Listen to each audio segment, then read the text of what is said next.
And to complement these initiatives, we have the Contact Center of Maya, or CCD, which, as you all know, is an information technology-based tool which serves as the government's main helpline. While we are doing these efforts, we also need other sectors of the society to help us create awareness and mobilize proactive participation of the public in the various initiatives that we are doing.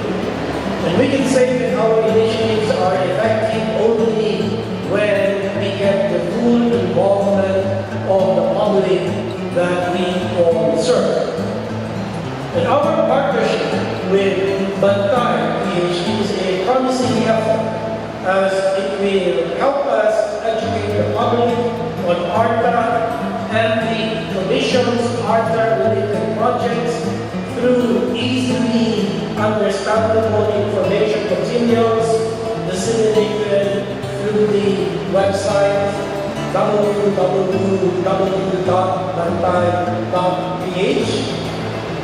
This website will be linked to the CCD website so that the public may also know the best practices of government agencies and the actions that we have undertaken,